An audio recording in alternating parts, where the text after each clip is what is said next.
Go ahead. Yeah, Thank thank you, Mr. President. As of now, Mr. President, Antonio Trillanes and some NBI operatives are still at the library, Mr. President. May I move that the Sergeant at Arms remove these people from the vicinity of the Senate? Mr. President,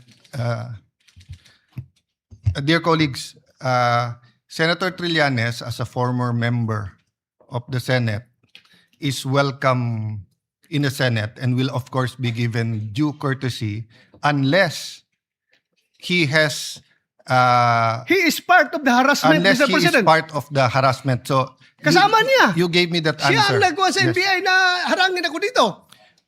So Bakit natin hayaan siya nandito yes, siya? with that clarification, is there any objection that we ask we will ask the NBI to leave except for the person or people who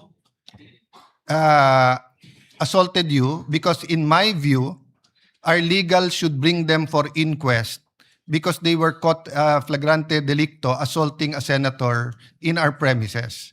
Yung nag-assault sa iyo hindi dapat pakawalan. Dapat dalhin sa for inquest, no?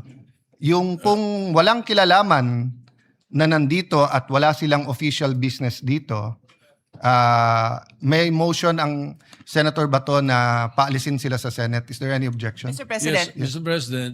Senator Soto first. I have no objection to the motion of Senator De La Rosa. As a matter of fact, I will probably support his motion, but parliamentary rules dictate that we settle first the Yes, previous yes, motion. yes, There is a yes. pending motion eh. Kaya hindi Yes. pwedeng patungan ng lesser Yes. motion. Thank No? you for that let's reminder. resolve first the motion of Senator Jingoy Estrada unless he wants to withdraw the motion. With Senator Pia Cayetano, is it on the same topic or a different topic?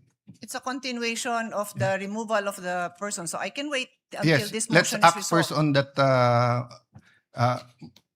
Senator Estrada, may I ask if you can withdraw because I think mas urgent na umalis na muna yung mga NBI. Then we can have a short huddle with the Sergeant at Arms whether we will ask him to report here officially. Mr. President, Yes. if I may, Yes. sana bago sila paalisin, i-identify muna natin yung mga Exactly. nagharang sa akin at i-inquest natin. Y- Yes. Kapailan natin ng kaso. Bago sila paalisin dito lahat. Dahil para tayong king queen dito. Yes. Inassault na tayo dito sa ating opisina. Tapos walang mangyari. Paalisin lang natin. We have to arrest them. Yeah, let me clarify, Senator Bato. That's my point a while ago. Papaalisin yung mga walang kilalaman sa pag-assault sa iyo. And Correct. that is not limited to those who threw punches or wrestled you. Meaning, if they are in conspiracy together in trying to prevent you from attending the I session, am sure Trillanes is involved, Mr. President. then Andyan siya eh. then Kasama sila.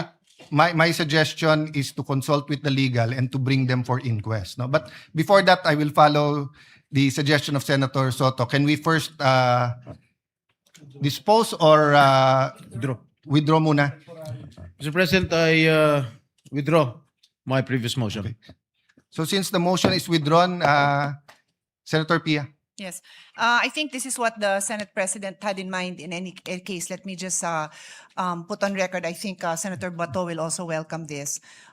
Before removing anyone who is not involved, we have to determine who is involved and who is not involved. Obviously, I think that's quite obvious. But to be clear with the instructions of the Senate President, everybody here should be dealt with because they are here for a reason. We need to hear from them. They should give their testimony kung bakit sila nandito, sino ang nagpapunta sa kanila dito, ano ang instructions sa kanila, kahit tumayo lang sila dito, we want to know why are they here.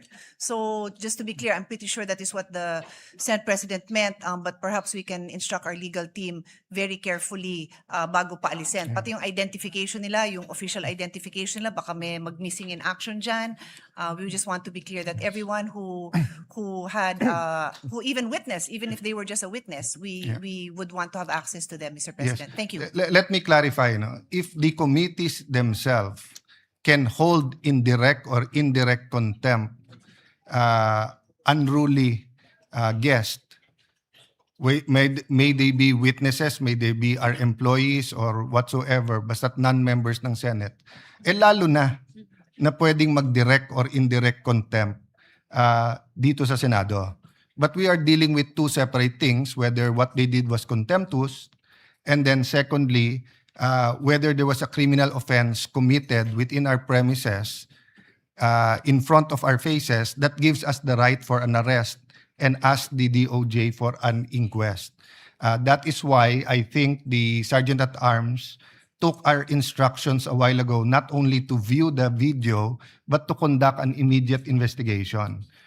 Maybe we can have a 2-minute suspension and consult with the Sergeant of Arms kung nasaan na yung investigation nila before we ask